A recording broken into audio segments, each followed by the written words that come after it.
جس وقت میں جوائن کیا ہے professor doctor brigadier retired Ahmad Saeed Minhas صاحب نے، ان کے ساتھ ہم گفتگو کے سلسلے کا آغاز کرتے ہیں. السلام علیکم سر. جی وعلیکم السلام سر، تھینک یو ویری مچ، بہت شکریہ جوائن کرنے کے لیے. مقبوضہ کشمیر کی صورتحال کے حوالے سے ہم بات چیت کر رہے ہیں. سر فرمائیے گا کہ جس طرح سے ہم ایفرٹ کر رہے ہیں، جس طرح سے کشمیری قیادت آوازیں اٹھا رہی ہے، کیا وجہ ہے کہ اس کا ایک پراپر ریئیکشن نظر نہیں آتا؟ ایٹ لیسٹ بیسک لیول پر جو ہے وہ مجموعی طور پر ایک ہیومن رائٹس کی وائلیشن کے تدارک کے حوالے سے ہی کوئی آواز اٹھتی ہوئی نظر آئے. ہمیں تو یہاں تک بھی کچھ نظر نہیں آ رہا. اتنی بے حسی اور ان معاملات سے اتنا صرف نظر بین الاقوامی سطح پر کیوں؟ دیکھیں جی، بالکل آپ نے ٹھیک اس بات کو اٹھایا اور اس کی آبزرویشن بالکل آپ کی ٹھیک ہے کہ اس قدر ہیومن رائٹس کی وائلیشن ہونے کے باوجود انڈیا کے متعلق اس طرح سے بات چیت نہیں ہوتی جیسے کہ کسی اور ملک میں ہیومن رائٹس کے سسٹم میں کوئی بھی وائلیشن ہوتی ہے تو وہاں کی جو میڈیا ہے وہ اس کو سر پہ اٹھا لیتی ہے. لیکن انفارچونیٹلی بدقسمتی سے یہ جیو اسٹریٹجک اگر حالات کو آپ دیکھیں اور جیو اکنامکس کو بھی، تو جس کے حساب سے آپ کا ورلڈ آرڈر بنتا ہے اس میں انڈیا ایک لیڈی کردار اختیار کرتا جا رہا ہے. اس کی وجہ پرائمریلی آپ کو انڈیا جو ہے وہ نظر آتا ہے as a counterweight to the China, کہ چائنا کی رائزنگ اکنامک پاور ہے اس کو کیسے اپنے سبجوگیٹ کرنا ہے، بجائے اس کے سات سمندر پار سے آ کے یہاں پہ ویسٹرن طاقتیں یہ امریکنز جو ہیں وہ اپنے اثر رسوخ کا استعمال کریں. وہ انڈیا کو ایز اے ٹول یوز کرنا چاہتی ہیں. اب انڈیا کو جب ایز اے ٹول یوز کرتی ہیں تو وہ اس کے اس طرح کی چیزیں جو ہیں اس کو اوپر صرف نظر کرتے ہیں اور اس طرح کرٹیسزم نہیں کرتے کہ جیسے ہونا چاہیے. ابھی بھی آپ دیکھیں وہاں پر جس طرح سے پوری مقبوضہ کشمیر جو اس میں تقریباً 6 سے 7 لاکھ بھارتی افواج ہیں اور آرٹیکل 370 اور 35A اس کو بھی ایبروگیٹ کر دیا گیا ہے، الیکشنات کو ختم کر دیا گیا ہے. آپ کے جو ہندوتوا آئیڈیالوجی کے ماننے والے جو کٹر ہندو ہیں ان کو وہاں بسایا جا رہا ہے، وہاں پہ کاروبار ان سے کروایا جا رہا ہے. اور ابھی سپریم کورٹ جو انڈیا کی ہے اس کے اندر بھی ایک بڑا مائلڈ قسم کی اپروچ چل رہی ہے. جب ایک پٹیشن دائر کی گئی کہ آرٹیکل 370 اور 35A کو ایبروگیٹ نہیں کرنا چاہیے تھا اور ان کی الگ سے شناخت جو ہے کشمیریوں کی برقرار رکھنی چاہیے تھی. تو جیو اکنامکس کے حساب سے بھی اگر آپ دیکھیں اس کا G20 کی میٹنگ جو انڈیا میں ہوئی تھی پچھلے ہفتے میں، تو اس کے اندر سمٹ لیول کے اوپر یہ فیصلہ کیا ہے کہ انڈیا مڈل ایسٹ یورپ کی جو ایک اکنامک کوریڈور بنایا گیا ہے سی پیک کے مقابلے میں، تو اس کو بھی انڈیا سے شروع کیا گیا. اب انڈیا سے شروع کرنے کا مقصد ایک تو انڈیا کی اکانومی کو بہتر کرنا جو کہ بتدریج بہتر بھی ہو رہی ہے اور آنے والے دنوں میں وہ تقریباً ابھی 5ویں نمبر کی اکانومی ہے تو چوتھے نمبر وہ جرمنی کو پیچھے کرنے جا رہی. تو امریکہ، چائنا اور جاپان کے بعد یہ چوتھی اکانومی ہوگی. تو جس کے گھر میں آپ کے دانے ہوں اس کے کملے بھی سیانے ہوتے ہیں، یہ محاورہ اگر دماغ میں بہت خوب بہت خوب سر. جی ہاں بالکل ایسی ہو. پنجابی میں بیسیکلی کہتے ہیں جس کے گھر دانے سے کملے بھی سیانے. اس چیز کو اگر دیکھیں تو اگر جیب میں آپ کے پیسے ہیں تو آپ اسی کے ساتھ جو ہے وہ دوستی کرتے ہیں انٹرنیشنل لیول کے اوپر. ابھی آپ سی پیک یا اس کے جو مقابلے میں آپ نے یہ کوریڈور کھڑا کیا ہے، تو جو اس کوریڈور کی اگر آپ نے جو ہے اس کو کامیاب کرنا ہے اور مہان کے مطابق جو نیول اسٹریٹجسٹ رہے ہیں ہسٹری کے اندر کہ جو انڈین اوشن کو کنٹرول کرے گا وہ ہارٹ لینڈ کو کنٹرول کرے گا یا دنیا کو کنٹرول کرے گا. تو آپ انڈین اوشن کے اندر کنٹرول حاصل کرنے کے لیے یا اس میں ڈومینیٹ کرنے کے لیے انڈیا ایک بہت بڑی لینڈ ماس ہے اور اس کی نیوی بھی اسٹرانگ ہے جو کہ بلو نیوی یا ہائی سیز نیوی کہلاتی ہے. اس کے حساب سے جب تمام اکنامکس اور جیو اسٹریٹجی کے حساب سے انڈیا اگر ویسٹرن پارٹ کی چوائس ہے تو پھر جب وہ اس طرح کی چوائس بن جائے گی تو پھر آپ کے جتنے اس طرح کے جو حرکتیں ہیں جس میں آپ مائنورٹیز کو اپنے ملک میں اسپیشلی ابھی جیسے منی پور کے اندر کرسچن کے خلاف ہو رہا ہے، گجرات میں جیسے پہلے مسلمانوں کے خلاف ہو چکا ہے، پنجاب میں سکھوں کے خلاف، کشمیریوں کا جو مسلمان میجورٹی ہے آکوپائڈ کشمیر، ان تمام کے خلاف جس طرح سے وہاں پہ ریاستی طاقت استعمال کرتے ہوئے ہارڈ لائنر ہندوز حملے کر رہے ہیں، یہ پھر تمام اس طرح کی حرکتیں جو ہے وہ پش رکھ دی جاتی ہیں کیونکہ آپ کے انٹرسٹ جو ہیں دنیا کے وہ کنورج کرتے ہیں انڈینز کے ساتھ. پاکستان اپنے ڈپلومیٹک لیول کے اوپر اور سفارتی اور پولیٹیکل لیول کے اوپر اپنی ایک آواز ضرور بلند رکھتا ہے اور اس کے اپنی جو ہے لابنگ کر کے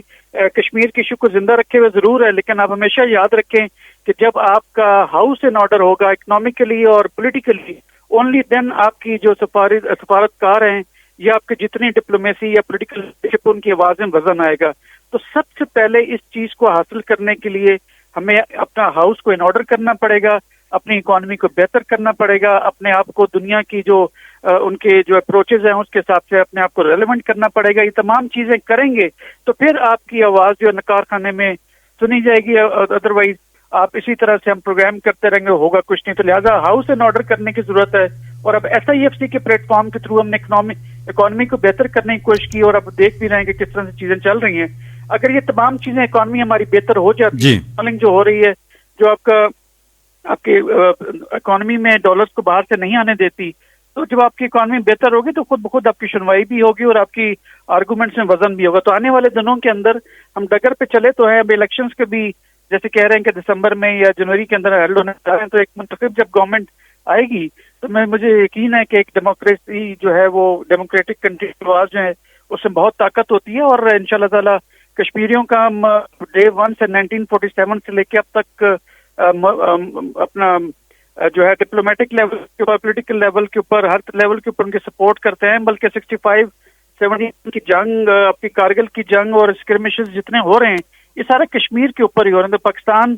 جب تک یونائیٹڈ نیشن سیکورٹی کونسل کی ریزولوشنز کے مطابق کشمیر میں وہاں کشمیریوں کو رہنے والے کشمیری جو ہیں ان کو آپ پلیبسائٹ کا رائٹ نہیں دیتے, پاکستان جو ہے ان کی سپورٹ جاری رکھے گا اور انشاءاللہ اس مسئلے کو جو ہے وہ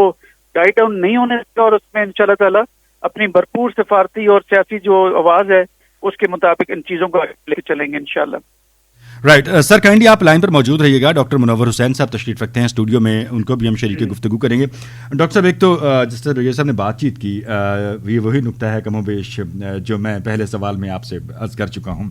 ایک تو میں چاہوں گا کہ آپ اس کا بھی جواب دیں کہ سب تک اتفاق کرتے ہیں, پھر بریگیڈیئر صاحب سے آپ بھی غالباً کوئی سوال کرنا چاہ رہے ہیں تو میں چاہوں گا کہ پلیز آپ کنٹینیو کریں. پہلے بریگیڈیئر صاحب سے مستفید ہوتے ہیں, اگر آپ سوال کرنے کی مجھے اجازت دیں. جی پلیز صاحب. پہلے تو میں یہ پوچھنا چاہ رہا ہوں کہ ہم ڈپلومیٹیکلی تو بڑی ایفرٹ ڈال رہے ہیں کشمیر کے حوالے سے, اور انفیکٹ SCO کے اندر بھی ہم نے اس آواز کو اٹھایا, اور میرا موقف تو ہمیشہ اس سے یہ رہا ہے کہ ہماری اگر موجودگی برکس کے اندر بھی ہو جاتی ہے, G20 کے اندر بھی ہو جاتی ہے, OIC کو بھی ہم ایکٹیویٹ کر لیتے ہیں, تو ڈپلومیٹیکلی ہم بڑے کامیاب ہوں گے. آپ کو لگتا ہے جیسے کرتارپور ہم نے بنایا تھا ایک پروجیکٹ, اور اس میں آرمی کا بڑا کمال تھا کہ انہوں نے 10 مہینے کے اندر اس پروجیکٹ کو کمپلیٹ کر کے دکھایا, اور ایک پولیٹیکل وکٹری تھی آپ کی انڈیا کے اگینسٹ. اور پنجاب سے بہت سارے جو یونین کے جو منسٹر تھے وہ یہاں پہ انہوں نے شرکت کی. انہوں نے یہ کہا کہ ہم یونین کی ریپرزنٹیشن نہیں کریں, لیکن وہ آئے چونکہ ان کے لیے یہ مکہ اور مدینہ ہے. تو اس طرح کا کوئی پروجیکٹ ہم کشمیر میں بھی کر سکتے ہیں جہاں پہ ہمیں ونس اگین ایک پولیٹیکل وکٹری ہمیں نظر آئے, اس تناظر کے اندر جہاں پہ اب ہمارے ہاں ایک نیریٹو آ رہا ہے کہ فالس فلیگ آپریشن کر کے دوبارہ انڈیا کو اٹیمپٹ نہ کرے پاکستان کو بدنام کرنے کے حوالے سے, جو مودی کو چونکہ سپورٹ چاہیے الیکشنز کے اندر. جی آپ نے بالکل منور صاحب بالکل ٹھیک کہا. دیکھیں G20 G7 کے اندر G20 اور جو آپ کا برکس ہے اس میں شمولیت جو ہے وہ تھوڑی سی چیلنجنگ ہوگی اس وقت. برکس کو میں اس لحاظ سے کہوں گا کہ برکس میں آپ کی 2 سپر پاورز ہیں P5 کی, جس میں چائنا اور رشیا شامل ہے, جو کہ اب ایسٹ کی آپ کو پالیٹکس جو ہے اس کا شائبہ دیتا ہے, جبکہ G7 جو ہے اسے کانٹریری آپ کے اس میں 3 دوسری فرانس اور UK اور US اس میں موجود ہیں. اس طرح اس میں اگر آپ جاتے ہیں برکس کے اندر تو ایک شائبہ بیچ میں آتا ہے کہ شاید آپ بلاک پالیٹکس کی طرف جا رہے ہیں, لیکن وہ سیکنڈری چیز ہے. اس کے ساتھ ساتھ یہ بھی ہے کہ وہاں پہ انڈیا موجود ہے جو آپ کی آمد کو یا آپ کی ممبرشپ کو ریزسٹ بھی کرے گا, تو ایک امبیرسمنٹ سے بچنے کے لیے شاید ابھی تک ہم نے فارملی اس کے لیے اپلائی نہیں کیا. پہلے تو یہ ہو گیا. G20 کے اندر بھی ایسے ہی ہے آپ کی, وہی میں نے کہا جب تک اکانومی آپ کی اسٹرانگ نہیں ہوگی تو آپ ڈیولپنگ اکانومیز کو, اس میں بنگلہ دیش کو تو بلایا انہوں نے جس کی کافی زیادہ جو ہے ابھی ایکسپورٹس بڑھتی چلی جا رہی ہیں, تو جو وہی بات ہے کہ ریلیونسی آپ کی رہے گی. تو چائنا کے بعد اس کا گارمنٹ سب سے زیادہ بنگلہ دیش کے ہوتا ہے, اس کی ریلیونسی تھی, اس لیے وہ وہاں پر انڈیا نے ان کو مدعو بھی کیا, اس میں انہوں نے پولیٹیکل مائلیج بھی حاصل کیا ہے. اب جہاں تک آپ کا یہ سوال ہے کہ ہمیں کیا ایسے ایونٹ کرنے چاہیے, جیسے کہ G20 کا ایک ٹورزم کے اوپر ایک ورکنگ گروپ ایون نے میٹنگ کی تھی مقبوضہ کشمیر کے اندر اپریل یا مئی کا اسی سال جو ہے انڈیا نے کوشش کی تھی, لیکن وہاں پہ سیکورٹی کے حالات کی وجہ سے اس میں بھی رشیا نے اور چائنا نے شرکت نہیں کی تھی, ٹرکی نے اوائڈ کیا تھا, قطر نے اوائڈ کیا تھا, تو وہ اتنی سکسیسفل نہیں رہی تھی. اور ہم نے جو پوزیشن لی تھی وہ یہ تھی کہ یہ ایک متنازع علاقہ ہے, تو متنازع علاقے کے اندر G20 کا لے کر آنا اس کو اس طرح کے حالات پیدا کرتا ہے کہ جس میں یہ لگتا ہے کہ آپ جو ہے وہ اس کو کر رہے ہیں کہ وہ انڈیا کی یونین کا ٹیریٹری کا حصہ ہے. اس میں تھوڑا سا پیراڈاکسل کائنڈ آف سچویشن ایک ابھرتی ہے میرے خیال کے اندر کہ اگر آپ آزاد کشمیر کے اندر اس طرح کی ایکٹیویٹی کریں جو نیشنل لیول کی ہو, جس میں کوئی ملٹی لیٹرل فورم کی وہاں پہ اگر میٹنگ کریں, تو اس میں جو آپ کا ایک اسٹینڈ ہے کہ آپ کشمیریوں کو جو ہے وہ ایک پلیبسائٹ کر دیں گے, تو آپ اس میں شاید انڈیا کی اس پوزیشن کو اس طرح کی میٹنگ ہیلڈ کرنے سے ایک اسٹرینتھ دیں گے کہ پاکستان بھی اپنے کشمیر میں ایکٹیویٹیز کر رہے ہیں, انٹرنیشنل ہم بھی کر رہے ہیں, تو لہذا جو ان کے پاس ہے وہ ان کا اور جو ہمارے پاس ہے ہمارا, بلکہ وہ اس کے اندر تھوڑا سا ایج رکھتے ہیں کہ جی بی بھی ہمارا ہے اور آزاد کشمیر بھی ہمارا ہے. تو میرے خیال میں ایک پیراڈاکسل کائنڈ آف سچویشن بنتی ہے, لیکن انڈیا کو جواب دینے کے لیے ہم اگر اس طرح کی چیز کرتے ہیں جس میں کہ آزاد کشمیر کے لوگ پاکستان کے ساتھ کھڑے ہیں, اور مقبوضہ کشمیر کے تو آپ نے دیکھا ہوگا 14 اگست کو جس طرح پاکستان کے جھنڈے اپنے گھروں میں لہرائے تھے ڈسپائٹ تمام گیرزن سٹی بنا ہوا ہے, گیرزن اسٹیٹ بنا ہوا, اور 15 اگست کو انہوں نے یوم سیاہ منایا تھا. تو وہ تمام چیزیں ہم آلریڈی اچیو کر رہے ہیں. ایک اس طرح کی انٹرنیشنل یا ملٹی لیٹرل ایکٹیویٹی جیسے بھارت نے کی تھی G20 کے فورم کو یوز کرتے ہو, تو شاید وہ نیگیٹو باؤنس بیک ہو سکتا ہے. تو مجھے یقین ہے کہ پاکستان اپنی سفارتی اور سیاسی سپورٹ اور مورل سپورٹ ان کو دیتا رہے, اور ملٹری کی تو ہم کر ہی رہے ہوتے ہیں, جو ہمیں 65 وار میں دیکھا, اور اسکرمشز جیسے ہوتی ہیں ہمارے لائن آف کنٹرول یا ورکنگ باؤنڈری کے اگینسٹ, وہ تو ہم جانے اپنی دے رہے ہیں, لیکن پولیٹیکل اور لیول کے اوپر بھی ہم ان کے ساتھ ہمیشہ سے کھڑے ہیں. تو انشاءاللہ وائس ڈائی ڈاؤن تو نہیں ہوگی, لیکن پھر دوبارہ as a cost of repetition کہ ہمیں اپنا ہاؤس ان آرڈر کرنا پڑے گا, اکانومی کو بہتر کرنا پڑے گا, ایک ڈیموکریٹک ریسپیکٹیبل رجیم جو ہے وہ پاکستان کو کے اندر ہونی چاہیے کہ جس کی دنیا میں شنوائی ہو, جس کی اسٹینڈنگ ہو. اس کے بغیر آپ اس طرح کے مسائل ملٹی لیٹرل پہ اٹھانے کے جو ہے وہ اس میں پھر آپ کی جو ہے آواز میں اس طرح کی اسٹرینتھ نہیں رہتی ہے. تو ہاؤس پہلے کرنے کی ضرورت ہے. جی